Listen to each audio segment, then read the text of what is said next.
You can call it circumstantial evidence, but when it starts to mount up, you certainly have more and more questions that you need answered.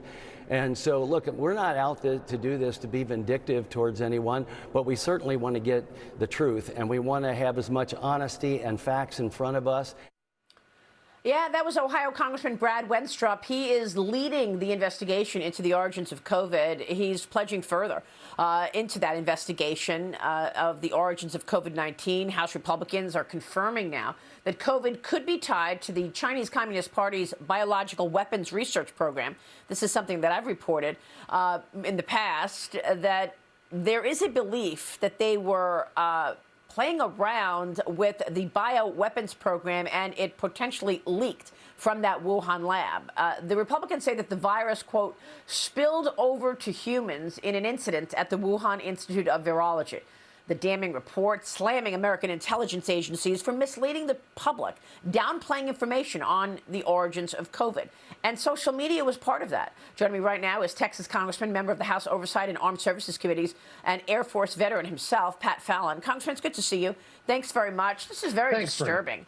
Do we know that it leaked, or was this an intentional situation? Now that we are closing in on the idea that it was part of a bioweapons program? Well, Maria, you have to ask yourself, how many hearings have the Democrats held in the last 2 years on the origins of COVID-19? None. Zero. I mean, that is a I think it's none. I mean, and how is that possible?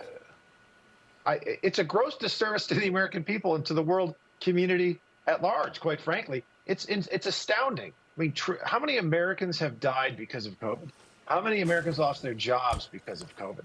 What kind of spending was spurred? Deficit spending, mind you, trillions of dollars. And they're not even going to look into whether or not the Chinese communists, and let me say that again, Chinese communists, we've known for over the last 100 years, communists lie quite a bit, particularly when they're in charge of nation states. And to sit there and try to just essentially take their word for it is ridiculous when there's a lot of circumstantial evidence that leads to a conclusion, a very logical conclusion, that this leaked from a lab and didn't originate from a bat in a wet market. But, I mean, the Democrats have not had any hearings on this. Joe Biden fails to bring this up. Every time he speaks with Xi Jinping, we have no evidence that the president actually held his feet to the fire and said, we want an investigation. Why won't you allow investigators into Wuhan to zero in on what took place here so that it never happens again?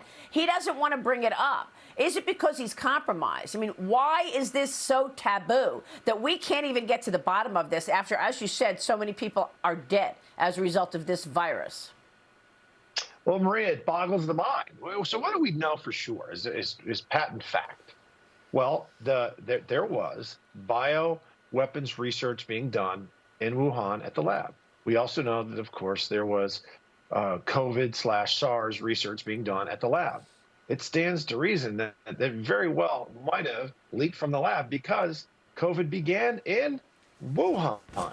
So, I mean, that basic 101 stuff leads me to believe that that's probably the case. But also our own intelligence community, they said there was a broad agreement that there wasn't any link to the bioweapons research. That's not true. They said that, but then they didn't back it up, and they didn't even give it a leveled assessment, a confidence leveled assessment at all. So it's really fishy, and we're going to get to the bottom of it. I wonder what you're going to do in terms of all of this collusion between social media and the White House and the Democrats. Congressman, House Republicans also ramping up investigations into Twitter, Facebook over collusion with the administration, censoring free speech, amplifying lies, suppressing truth. What are you looking to find out? Well, we're looking to find out several things. Who at Twitter was the point of contact for the Biden campaign? And who in the Biden campaign was Twitter's point of contact? Because it does certainly, and by the way, Maria, if Elon Musk didn't spend that $44 billion, we would never have known any of this. It was our worst fears and suspicions, but now they're confirmed. And there was collusion and election interference between big tech and the Biden campaign. That seems very clear now. Also, and much more troubling, or as troubling, or if not more, is the fact that there were folks working for the FBI and the Department of Homeland Security that was telling big tech what to censor. That is a crime. And we need to get to the bottom of that, too. That's unbelievable. This is all so disturbing, Congressman. All of this, as we watch these policies work against American families, the GOP is also sounding the alarm on the growing migrant surge ahead of Title 42 ending next week. The White House claims they've been doing the work. That's what Karine Jean-Pierre keeps saying. We've done the work. It's Congress to act. Here's the Secretary, Karine Jean-Pierre, yesterday. Watch.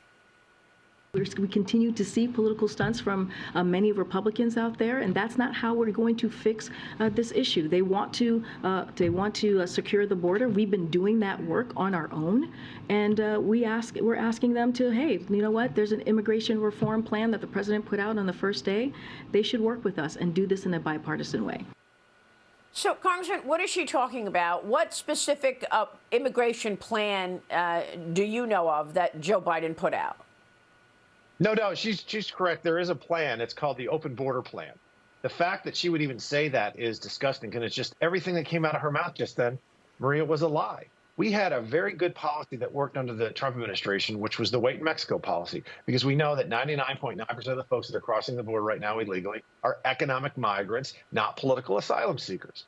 234,000 illegal border crossings in April, worst month we'd ever had. Very next month, 241,000. It eclipsed it. We've had 8 months in a row of over 200,000 illegal border crossers. We've caught 98 people that were on the terrorist watch list coming across the southern border. 160 countries are represented by folks that are crossing the border illegally. We had over 5 million crossings under the Joe Biden administration. An open border is an immoral border. Joe Biden won't visit the border, but he's visited his beach house in Delaware 59 times. So that kind of tells you where his priorities lie. Wow. Congressman, real quick, what about this bid that he's putting forth? He says that he is requesting $4 billion for the border. Where's that money supposed to go, and how much have you all sent to Ukraine? I mean, compare the money you've sent to Ukraine to the money you haven't sent to the border.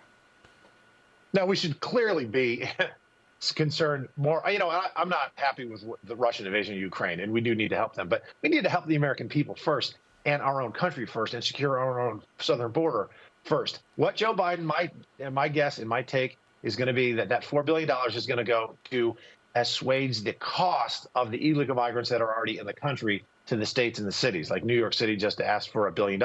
What that money should be used for is to ensure that people don't come across the border illegally in the first place. Reinstitute the wait in Mexico policy, build border walls and barriers, and deport criminals. Yeah. So, yeah. Congressman, real quick before you go, the NDAA, in terms of military spending, do you see the increase in defense spending as an increase, or is it flat when you compare it to inflation? Yeah, that's the point. That's a great point, Maria. When you consider inflation, the spending didn't really rise because when you're having 40-year high record inflation, it's hard to reflect that in your budgets. But yeah, you're absolutely right. That's what I thought. Congressman, it's good to see you. Thanks very much. Pat Fallon joining us this morning. We'll keep a spotlight on all of that. A quick break, and then the Senate voting to